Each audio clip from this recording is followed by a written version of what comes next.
All right, folks, we're back. My bad. That's my bad. I'll wear it. I'll own it. I'm going to kind of keep tap dance around here, make sure things are going good. Looks all right now. Somebody asked if that's a picture of Mr. T on my shelf. It's actually Evander Holyfield. It's Evander Holyfield, but you don't want to know about my interior decor. Thanks for keeping it here. If you've been sticking around, if you just joined us, welcome. I'm Aslan. He's Michael. We've gone through. I think you had about 5 nuggets. How many nuggets did you have on the PRB there, Mike? Four Four. this All week. right. So we kind of covered two of them. I'm going to try to pull most of them up on my phone, so I'm not using my computer, which is what we're doing this whole show off of, which is not a good idea to work on the computer that you're broadcasting to thousands of people on. Anywho, moving along. Michael, we've talked about obviously here a couple of guys that are not going to be visiting Eugene Asante, Jay Ward. But then we did talk about the sort of last minute squeeze in there for the running back that we mentioned, Jameis. I did say Jameis, right? I'm saying Yes, Jameis yes. Griffin. All right, we're going to talk about obviously a lot of the visitors that are going to be coming in, but let's get to some more of these other things in terms of where they stand on current targets. This is a name that I haven't heard before, Michael. So school me and maybe school some of the folks on Darwin Barlow. Yeah, he's probably a new name to a lot of people. We mentioned him probably 3 weeks ago, a running back that Kendall Browse has a connection with. He's kind of attentively set up the visit. I think it's going to happen as far as a very fast change of direction guy. Can do it all at different things. Browse likes him a lot. I think they've known each other for a year and a half or longer. So he's a guy that they're very interested in, a guy that fits what they want to do. And I think he's intrigued. Barlow's intrigued by FSU and how he's going to feel when he's there. Already went to USC, I believe, last weekend. So he certainly seems to be looking around to see if there's a better fit out there for him. And certainly FSU's been a school that's been hitting them up hard. And if they get him on for a campus, they've accomplished what they wanted to and getting their foot in the door. But I think he's a guy to watch. I think the interest is very legit, very genuine. Connections there, obviously.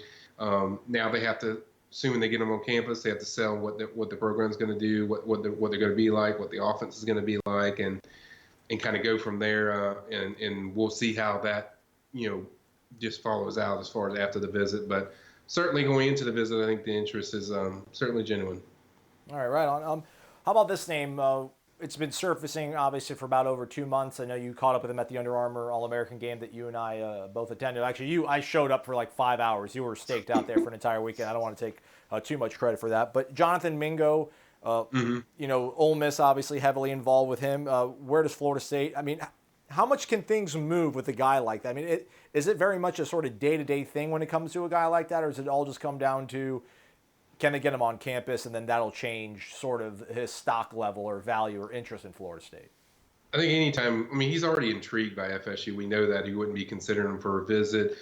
He likes David Kelly. He likes, kind of the mantra of the way FSU comes across to him, the family feels as far as when he talks to him. He's straight, genuine about what they expect, what they want, type of players they want in this offense. And they're not recruiting a lot of guys, so they can highlight that, hey, you're the main guy we're recruiting. FSU, we're recruiting you. So I think that's a big part. But I think you won't really know anything unless the visit set up, and then after the visit, we kind of see what happens. But I think a lot changes for a lot of kids when before they go on a visit. I mean, it's just a totally different thing. That's why I tell people, like, you just get them on campus. There's a lot that can happen that you didn't expect. Most people think that he'll stay and go to one of the Mississippi schools. I think he's visiting Mississippi this weekend, but that stuff changes, as we've seen plenty of times of plenty of situations, even back to Jimbo Fisher, that when kids visit FSU, there's something about what the school offers when you combine academics, the program's rich tradition, the way you can be utilized in that program, and just a number of things that change things for kids when they visit. So certainly it's always impactful that when a kid gets on campus at FSU, and I think Mingo's no different. He's still deciding between Georgia and Florida State to take that final visit, so we're waiting on that. So that's what we're waiting on, just seeing which team's going to land. That FSU feels confident they'll get that visit, but probably Georgia does too. But at the same, I haven't heard that, but I would assume that they feel the same way as far as confidence. But I know FSU is working hard. They visited them twice in the last 2 weeks. They haven't used their in-home with Willie Taggart yet, so I'm sure that's coming up. So I'm sure they're pulling out all the stops to get this kid on campus next weekend. Let's stick with skill position guys. Running back again. It's such a weird thing to kind of hear Florida State getting involved with running backs. You feel like they're plenty stocked there. But Alante Brown's another name that I've seen here on the Nuggets. What can you tell us about him? Let me pull up his profile real quick for some of the folks who don't know. It looks like he's currently committed to Michigan State. He is a 5'10", 170-pound kid out of Simeon High School. That's where I think Derrick Rose is from. And that they had that whole 30 for 30 documentary on the one kid, Benji. I think, poor kid. I think he went to Simeon as well. So anyhow, but Alante Brown, what do we know about him and Florida State's chances? Speedy guy, speedy athlete, probably the fastest running back thereafter. He has ties to Raymond Woody, ties to Harlan Barnett, which not surprising, Michigan State commit. Certainly I'm sure he's recruited him at some point, but they're trying to get him on campus. Nothing is set up yet. They visited him this week with Kendall Browse. He stopped by, and then they're going to visit again next week. He's another kid that they're hoping to get on campus on that Fairway first weekend. I would assume, which I haven't confirmed this yet, but I think Willie's going to go in there and they're in home next week to lock that down and get things done and hopefully set up a visit. But he's certainly listening. He's been very receptive as far as I've heard when they're in homes. He seems intrigued. We hear that word a lot, but he's a guy that the main thing is a lot of these guys like Barlow and Brown and Griffin. I mean, main what thing FSU wants to do is just get them on campus. They're not worried about who they compete with. They just want to get them on campus, and after that, they feel they can work their magic. All right. We got a question here. Let me pause real quick to pull a question from the Premium Recruiting Board on WarChant.com. If you're not a member, use the promo code WarChant30 to become part of the family. I think that, again, this should be for subscribers only. At least that's the way we had it laid out. If somebody snuck in here, again, a good job on your part. Travis Miller, 22, asks me, Michael, Charles Moore, where do you think he ends up? Well, I don't know yet. I mean, that's why he's taking visits. We try to figure out where he's going. I think he's visiting LSU next weekend. Obviously, he's at FSU this weekend. And so we have to see. The door's been kind of opened up because of South Sun State leaving Florida to go to Alabama as defensive line coach. So I think that's opened up things. And I think he really likes Odell Higgins. That's really clear. Odell's visited him the last 2 weeks. He knows Odell's pedigree as far as what Odell does with defensive tackles. I think he's intrigued and excited about that. I think he already likes Raymond Woody a lot. I would not be surprised to see Raymond Woody Jr. be the one that hosts them. They're pretty tight from what I hear.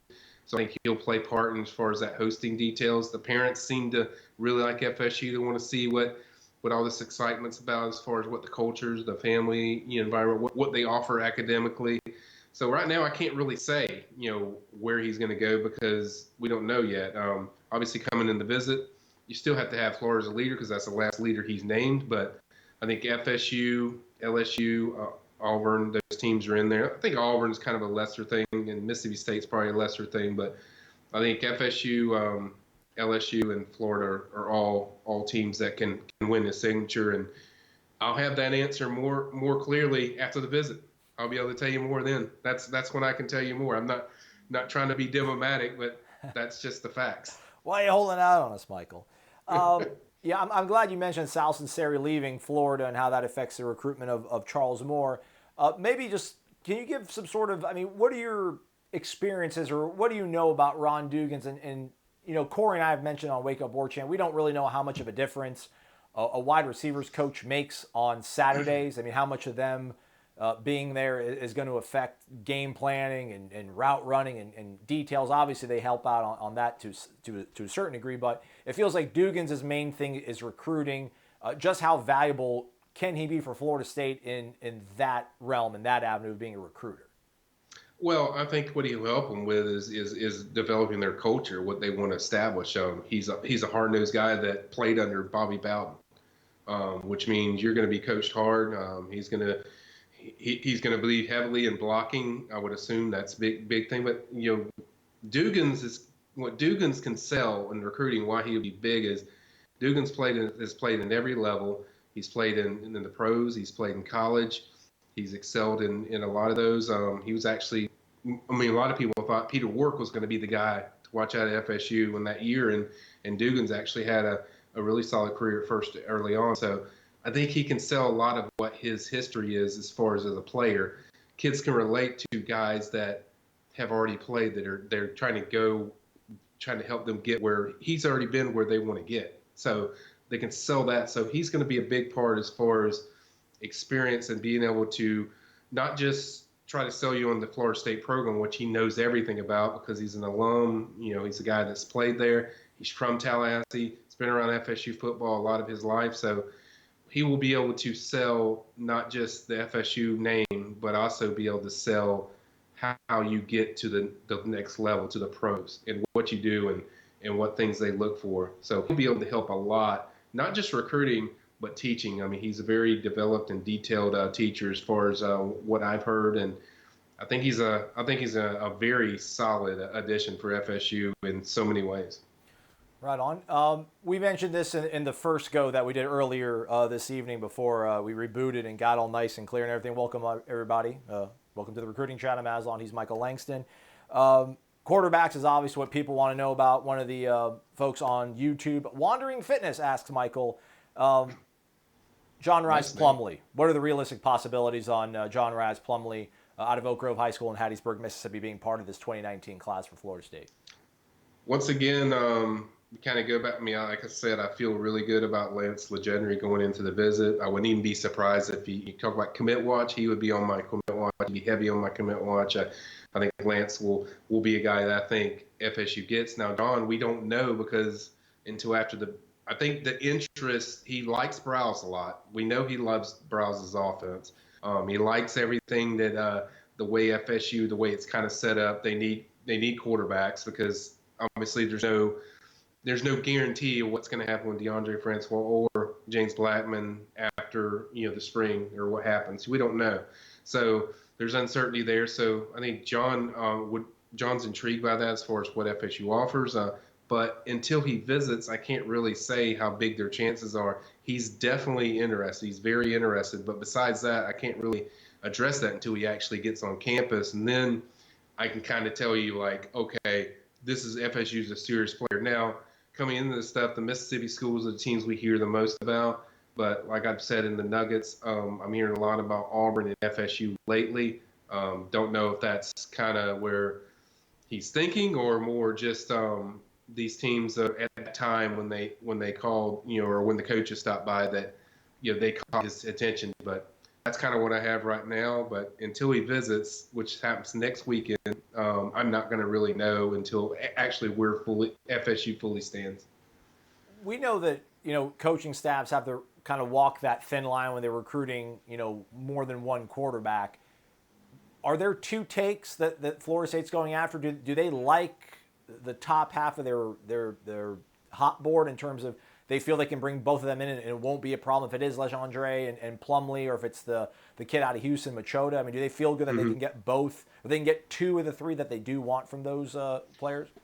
They would definitely take two. I don't know how they feel as far as if one would affect the other. I don't think it should, because it doesn't change what you do. And I think they do. They definitely want to give individual time to all three of them. Assuming that all three of them visit, we know two of them, Plumlee and Legendary, are coming in, and Matacha's a possibility. I think he's probably going to schedule it, but will he show up is the key, because Miami's a big factor in there, and right now I'd say Miami holds the edge. But I don't think FSU is going to be bothered by that as far as getting to. I think they can, but the key is, will they, and how much it affects each one of them. You don't know. I haven't heard anything surrounding any of these three that they'll be affected by whoever else is there. I think all of them like competition, and none of them have kind of been like, I want to be the guy. And if a school likes two quarterbacks, I'm not going to consider them. I haven't heard anything surrounding these kids that suggests that. So right now, I'm just saying I don't think it would bother them. All right, let's talk about the future, man. Let's talk about this upcoming weekend. In your estimation, is this the big weekend for Florida State in terms of recruiting, or will they be able to round up some more kids the following weekend right before signing day? I think there'll be more guys than what we have right now. Right now we have two confirmed for February 1st, which is Plumlee and the Griffin kid, the running back. Obviously, this weekend's bigger because you got 11 official visitors. Maybe more. We don't know. Just depends on something else gets confirmed tomorrow. Usually the official visits are usually confirmed by Wednesday and Thursday. So if you don't hear anything after that, it's kind of that's what you're going to get. That's what's coming in. But I would say this weekend's going to be the big weekend. I mean, I've listed potential of guys that between 3 to 5 guys that could pull the trigger. I mentioned Lance, the kicker. Ryan is a possibility. Shimon Cooper is a guy that they feel they could get. Ira Henry, even though he named Auburn lead, he's another one to watch. So there's a lot of things I'm going to be watching this weekend. So I would say out of the weekends, I would go with this weekend coming up as the big one. Who are you going to have I mean, you always interview all these kids when they, come on their official visits and stuff. But I mean, in terms of these guys that they're kind of in the running for, if it's an Ira Henry or a Shimon Cooper, guys that are, either committed elsewhere or who have announced they have a leader elsewhere. Mm-hmm. How much ground do you think Florida State has to make up? And are these weekends when they try to bring everybody in, or are these usually when Florida State's able to make a big move, and that's kind of Taggart's hope and vision for this recruiting weekend? I think with all these kids, they feel there's a legitimate shot with them. Even guys that they trail, like Kamar Bell, he's coming in. He calls Auburn a solid leader. A lot can change, though. I mean, when people say that, it's like, oh, there's no chance. That's why you shouldn't even bring them in. It's like they're so far behind. A lot changes, though, on a visit because kids see stuff differently at each place that, if you're going to the same school, it's not really going to change them, and the culture's kind of the same, and, as compared to the other places they've been. But what have we heard from kids all across America when they visit FSU? FSU is unique and different. When you have unique and different, that changes kids' perception as far as who's their favorites and who's their leaders. So that's why you bring them in this weekend. I think they're bringing in a lot of commits, even the ones that signed that haven't enrolled yet. I expect most of them, if not all of them, to be there this weekend to help FSU recruit. And I think they want to show like we're putting all this together with Tribe 19. They want to all be together. So I think they want to make it clear like it's a big family, and I think they want to sell that. And anytime you get them on campus, as I said, as I heard from my FSU contacts, FSU feels when they get them on campus, they can get anybody. And that's kind of the mindset going into these visits, and that's why we have to wait and see how it affects each one, because some are different, some affect stronger, some a little bit affect, but each one's different. But one thing is consistent: when kids visit FSU, things change in a positive way usually. So I think that's what I'm going to be watching. From YouTube, John Sparks right here on the chat. He's asking us in real time. Michael, when do you think commits start happening on the O-line? Hopefully soon for FSU's sake. I don't think they'll wait a long time. I mean, I think a guy like Ira Henry, that could come right after the visit if everything clicks, everything's superb, everything's perfect, and he sees everything he wants. I think he's a guy that you could see, start then. And then we also have the grad transfers. They want 2. I think they get, 2. I haven't heard anything concrete to tell me, they're getting these 2, but I hear enough confidence from FSU that they're going to get the 2 grad transfers. They want 1 or 2 high school kids. Add all that together, you got 4. Add that together with the other 3, have that 7. That's plenty for an offensive line. So I think that's when you'll start seeing it is after this weekend. Then we'll start seeing grad transfers coming in the February, March, and then I think it will start picking up. And then they're after several JUCO guys. Jimmy Price is one. That's a JUCO offensive tackle they're after. He's close to here to setting up a visit. I'm sure there's others that they're working on. We already listed the grad transfers early this week that, some of the guys I'm hearing. So it's not out of the realm of possibility that they get 2 or 3, grad transfers and maybe 1, more high school kids. So, or they might add 2. I don't know the exact numbers. I can't tell you exactly 100% that they're going to take this many or that many. But they're not going to turn anybody down that they're sold on. But I think it starts to begin after this weekend.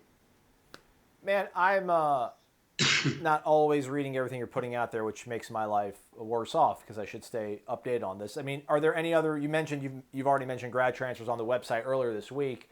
I mean, other than the Proctor kid from Virginia, are there any new names that have been coming out, or are there any prospects grad transfer that seem to be rising on Florida State's board?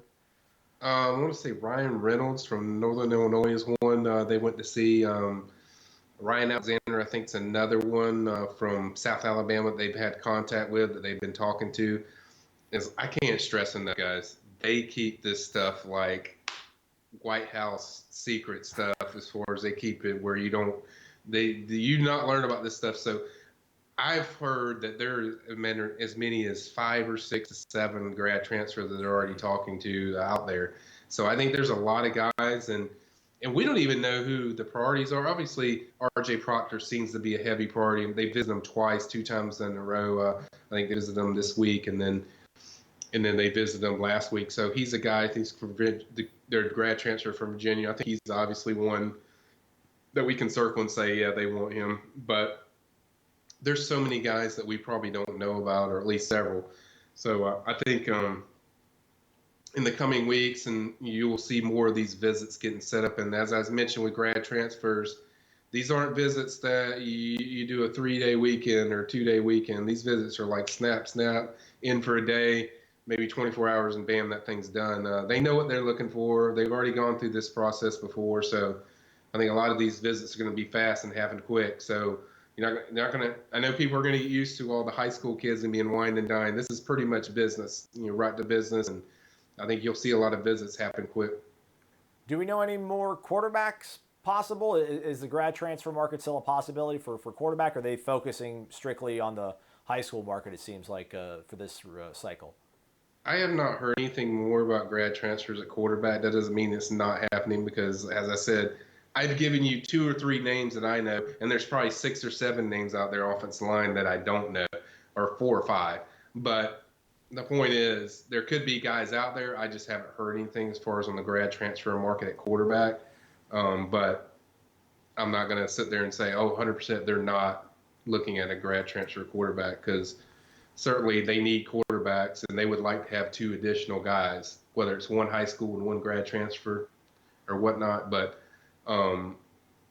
so I can't say 100% they're not, but I haven't heard anything on the grad transfer market for quarterback. All right, so we've talked about quarterbacks, we've talked about running backs, we've talked about offensive line, we mentioned a defensive lineman. I mean, the secondary, I imagine, is all set with Akeem Dent having already enrolled and Travis Jay announcing this past weekend that he's shutting it down, or are there more pieces to possibly add in the defensive backfield? I think really Jay Ward's the only one, and that's kind of contingent probably on Nick Cross if something happens there. I've heard it's not a guarantee that he takes that last visit, so that's not etched in stone quite yet. Most people think it's likely he takes another visit, but so far it's not like etched in stone. FSU's seen him back-to-back weeks. You're not going to hear a lot about that visit because for stuff, but FSU feels very confident that they're going to keep Nick. So as long as that keeps happening, I don't think there's really a rush and a push to add any more defensive backs. They already have 7. Had people on the board asking me about Shiloh Sanders, Deion's kid. Why didn't they go after him? It's Yeah, like, why did they go after him, man? Explain that to me. They got 7 DBs. That's why. I mean, they have He's 7 Deion's DBs. kid. He's got 7 DBs. You can only take so many, and personally, I just like these guys better too. I mean, there's not a guy in this class at DB that I can say that I like that Shiloh Sanders is better than as far as what I watched, both on film, game film, and even at the Under Armour game when I watched him in action against elite guys. And that's not no downgrade of Shiloh. He's a very physical corner. He brings a lot to the table, but FSU has guys that I think are just a little bit better, and you can only take so many, and that's already FSU's already seeing the benefit of fighting against adding another defensive back with, how things are going with Jay Ward, that other schools like Jimbo Fisher or Texas A&M's using that against the FSU that they already have 7, so they're kind of getting that used against them. So it's hard to see them taking any more than the 7 they already have, and man, do they have a solid group. I mean, this is one of the best I think they've done at defense back in a while. So they got a lot of talent coming in, and there's a lot to be excited about. I mean, I would say this: whoever's recruited all these kids and defensive back, well, that's Harlan Barnett or other coaches. That dude needs a raise because that dude did one heck of a job putting this class together as these defensive backs. You just figure that I'm going to believe that for whatever reason, Shedeur didn't want to come to Tallahassee, because I figured if he would want to come here, they would have to give him an offer. I mean, I just feel like maybe he just doesn't want to be in his dad's shadow. The cool thing was to see Dion tweet out the same night that, Yeah. I'm sorry, yeah, you're right, Shiloh, my bad, not Shedeur, Yeah. Shiloh. The Yeah. same night that Shiloh committed to to South Carolina, that Dion tweeted out a photo of him and David Kelly and Dion, and was telling people, or with Willie, sorry, Dion taking a photo with Willie, telling everybody that he believes in what Willie's doing at Florida State and, trust him and all that sort of stuff. So that was a big deal, I thought, to see Dion do that. And Florida State's obviously going to be involved heavily with Shedeur moving forward, I Yeah. imagine. And Shador's been the guy that's been their main focus. They haven't given off some vibe like, oh yeah, we want you, Shiloh, and then just pulled the rug. I mean, they offered him, but here's the thing: FSU didn't really do many in homes with him. I think I've heard like one in home, whereas these kids are getting in homes like every week. So FSU, showed him attention, showed that they like him, but there's other guys they like, and they already have 7 in there, and they didn't do in homes, so they didn't really give him false hope or anything like that. And and he's not going to a terrible school. He's going to South Carolina and being coached under Muschamp. He knows his stuff, so he's a good fit for Shiloh. But Shadur is a different story where he is going to be the number one quarterback they go after in 2021. I mean, he just is. He's a guy they love. They've studied. They've spent a lot of time with him. They've already built a relationship with him. They're so far ahead of everyone else as far as the relationships and talking to him. And Raymond Woody's his main recruiter. Obviously, Willie, I'm sure, talks to him a lot. And it wouldn't surprise me if that main visit was just, even though they can't talk to him, they're going down there to see Dion.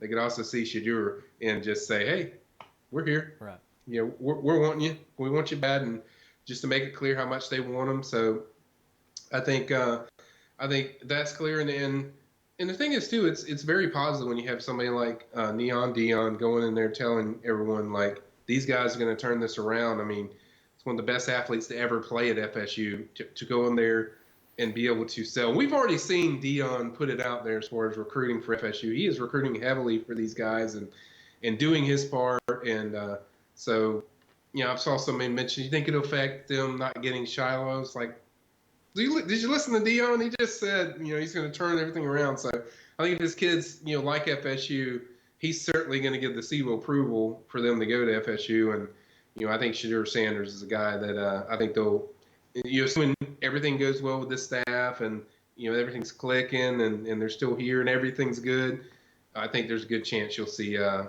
younger Sanders at FSU. A friend of the program, Joanne224, also Joanne on Word Chant, asking us here on the YouTube chat with myself and Michael Langston. Michael, how do you feel about Nick Cross? I know we just talked about defensive backs, but Joanne obviously gets his questions asked. What do you feel about Nick Cross? I've heard some stories that made me feel like it was some Howell stuff going on. I know Willie can still do his in-home.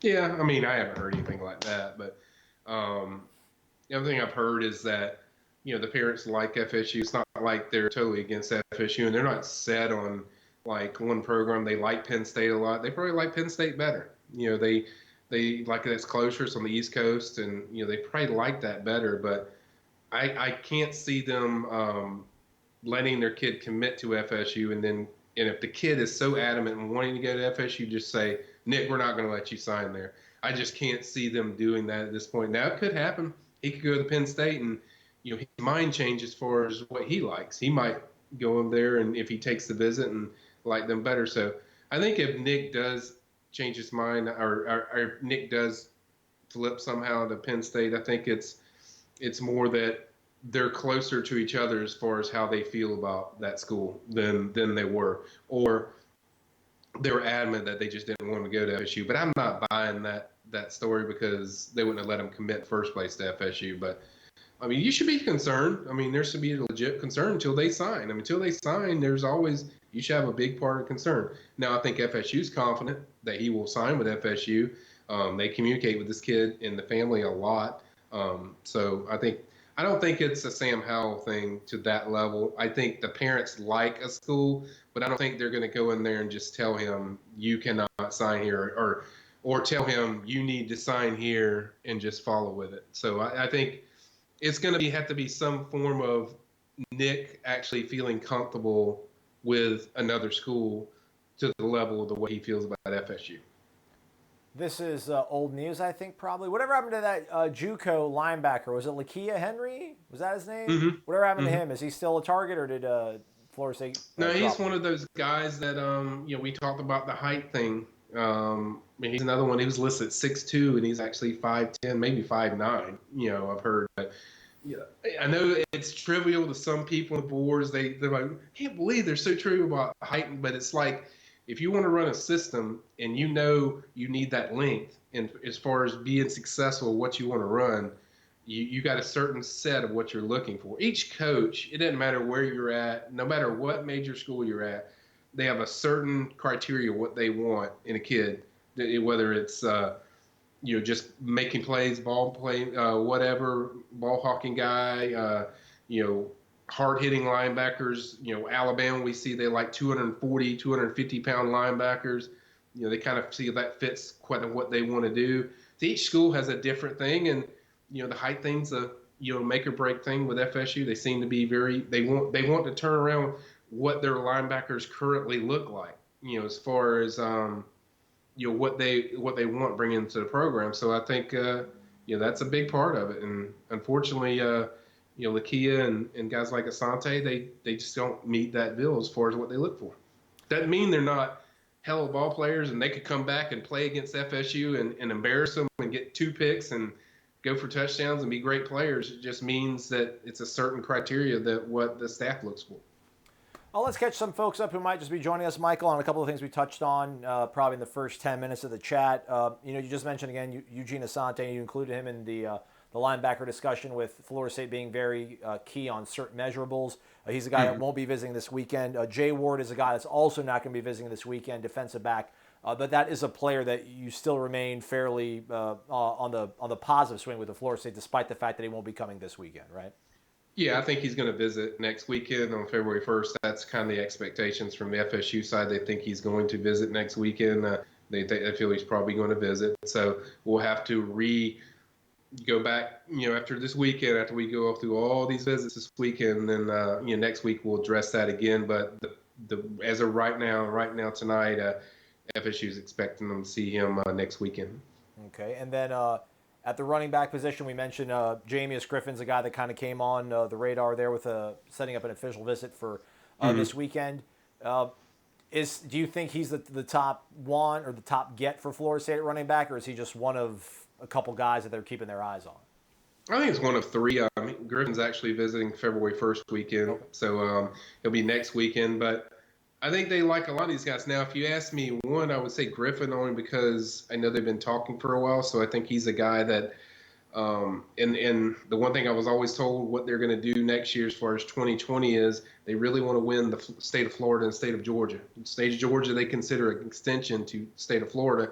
So they want to really hammer down the state of Georgia and really make a big impact there. So I only say Griffin because of that, and 2, how long they've been talking. So if I had to pick one, I'd go with Griffin, but Barlow has a relationship with Browse, and then the other kid, there's relationships there, but I think Griffin would be my choice. If it was the number one guy, I think Griffin would be my guy.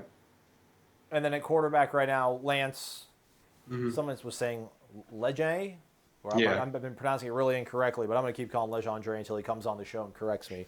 But he right now seems like Florida State's in the best position for him. And in terms of numbers, like will Florida State, do you think, take 2 high school quarterbacks if they can, or do they just want to get 1? No, they definitely want to get 2 if they can get 2. If both of them want to commit, now they won't take 3. If somehow that situation arose, they'll take 2. They want 2 quarterbacks. Whatever scenario that envisions, if that means 1 grad transfer, 1 high school, fine. If it's 2 high school kids, they don't care. It's fine. They want to have the numbers. They want to have the bounce, but they have to be guys they're sold on and done their homework on. And these are the guys that they certainly have done their homework on. And but if both of them wanted to commit, they would definitely accept both commits as far as what I'm hearing. All right, we like that. And offensive line, it just fingers crossed, kind of wait and see thing right now in terms of who's going to commit? I think everyone thinks it's going to be a disaster. I think if you read the premium recruiting boards, everyone thinks that this is going to fall on their face. But I think FSU feels good about getting 1 high school kid or 2, and then 2 more 2 grad transfers, and that would give you 4. I know the panic, and I understand the panic from fans because here you are, you still sit on 3 signees, and you need get as many as you can in there, and they need some tackles. And I think majority of their grad transfers will be tackles, from what I hear. That's what they're working on as far as the guys they want to bring in. Now Proctor, I think, is a guard, but he can't play tackle, so I think that's kind of what they're focused on. They understand the necessities of getting tackles. They understand that they want another center if they can get it, but I think they're confident that they can reach that add four more in this class. And I understand the panic from fans, and it's warranted until they start getting commitments. But just have to wait and see how these visits go and go from there. But I wouldn't start panicking, in DEFCON 5 mode until after this weekend. If nothing happens out of this weekend, then yeah, it's time to start. They got to start getting some guys in here.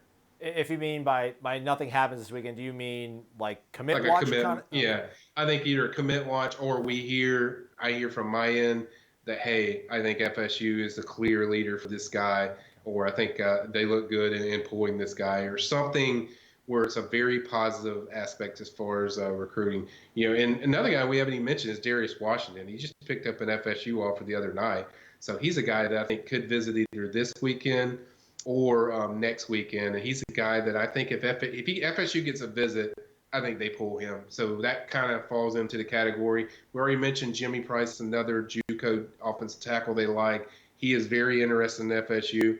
So there's a lot still to determine. We still got these visitors coming in. Then you got these guys I just mentioned. So there's a lot to wait on. I know patience is not a virtue for anybody on the PRB. No. Or Aslan, for that matter. Now, sign now. Darius Washington is he the kid from the Panhandle that's committed to Mississippi Yes, State? Okay. he's from West Florida High School. It's the same school as Keyshawn Helton. They're close. They're buddies. That's part of the thing. He visited FSU early this year. It was clear he wants an offer. I mean, that's the school I think he prefers, and so I think he's waiting on that, and he got that offer. So now we have to see if they can get him on campus. And I think if they get him on campus, they're going to pull that kid, and that would give you one.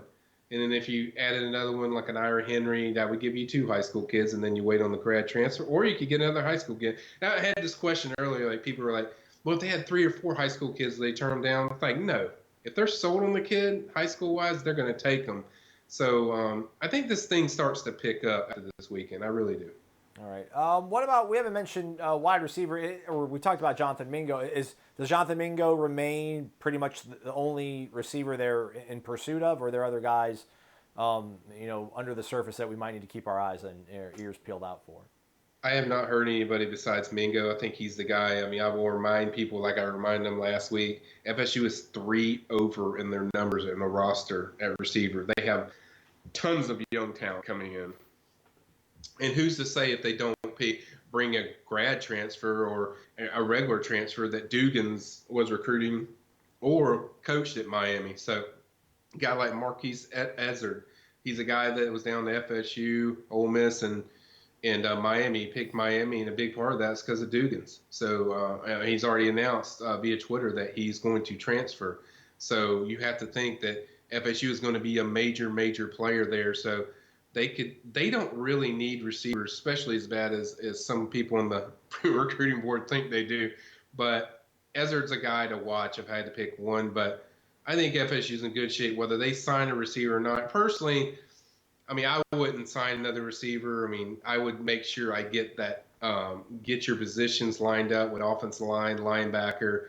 And these guys don't get love much, but they need to find a way this weekend to make sure Ryan Fitzgerald, the kicker from Colquitt County, gets an offer. Come on, I mean, that kid, I think will definitely pick FSU if he gets an offer. Got strong indications on that, and they need a kicker because Ricky's going to be leaving after next year. So that's why I wouldn't take a receiver if you don't really need one. So I mean, I would feel those needs: the offensive line and linebacker. Get your kicker. Get all the needs that you need to get done that are important. If you're solid at a position, there's no push to get it done. So if it doesn't work out for Mingo, it's not a bad thing, and I don't think people will fret over that. I think it's just the main thing is my thing is. And we put an article up this week, the top 5 priorities that FSU needs to do for National Signing Day and for the future. And that was one we mentioned. Number 1 was offensive line. We mentioned adding one more linebacker. Although that's going to kill you if you don't get another linebacker. You got 3 of them already signed. So if you don't get another linebacker, it's not the end of the world. But offensive line, linebacker, and you need to add a quarterback. That's a must. And then and then next year, following in 2020, you got to start changing this stuff around. I mean, you got to start being a better product on the field. And then next year, I'm not going to be as lenient into grinding and doing all this stuff and getting these guys and filling needs. Next year, they need to start getting some elite guys.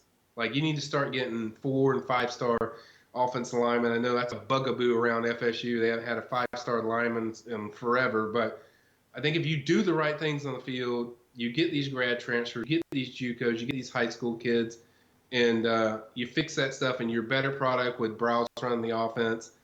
Get the defensive guys you want in there, and you turn this thing around, 8-9 win season. You're going to get all these 4- and 5-stars that you want. You're going to be back to that point of what you've been missing of getting Rivals 100 type players all the time. What about a punter?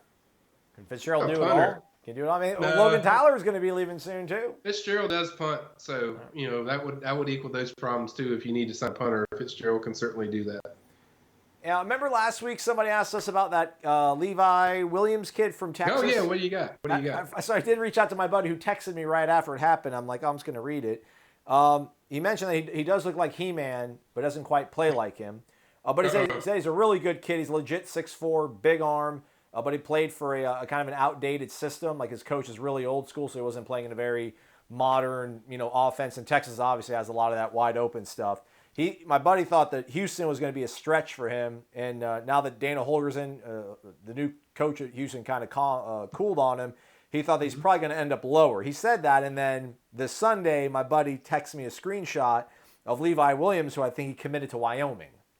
Oh. So there you go, folks.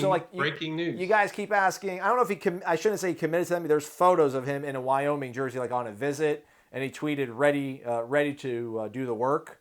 But yeah, so like everybody asks you, Michael, about every single player out there, and you sometimes you're like, oh, I don't know that, and you feel bad about it. Like, don't, Michael, because everyone keeps asking about these. I don't feel bad about it. Don't worry about that. All right. I don't feel bad. It's just I know people it's information.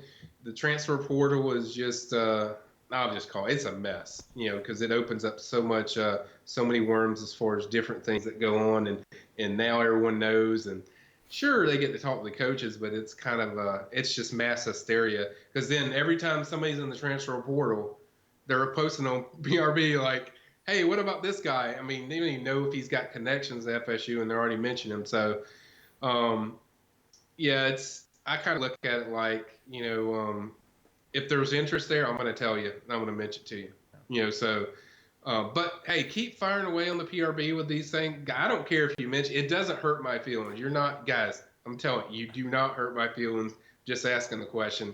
I think most people know they can pretty much ask me anything on PRB, and I don't mind asking. I'm going to make sure I'm answering every question.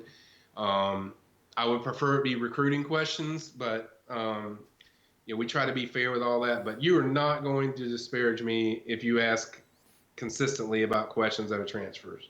Speaking of, you better get ready for the Josh Jackson questions, the quarterback from Virginia Tech. So he's going to probably put his name in the portal. So I'm sure there's already a thread on the PRB. I'm sure that you've already seen. Okay. So, no, I haven't, but yeah, fantastic, good times. So there was something that was on the mind I forgot to ask you, and it was like right on the tip of the dome. Oh, actually, yeah. Somebody on the YouTube chat over here, Nick Snyder, told me to tell you that you're doing a hell of a job, Michael. So they love you. They appreciate you, man. Thanks, Nick. Appreciate that, buddy. And we do a lot of work, and everyone thinks, oh, you work hard. It's like I get a lot of help from a lot of different people, and sometimes our own subscribers that they help a lot. And I love the family we have here at Warch. Yeah, there's a lot of bickering. There's a lot of people that's back and It's forth. all you, Michael. Don't be gracious, man. It's not me. Don't be gracious. It's not on me. You're driving.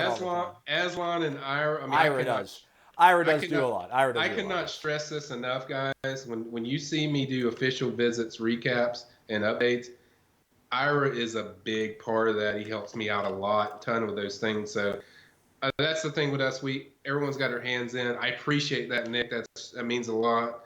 Obviously, I pour my blood, heart, and soul into this stuff, and we want to bring you the fact that we're doing these chats and making sure we give you guys every chance to ask us questions and give you information.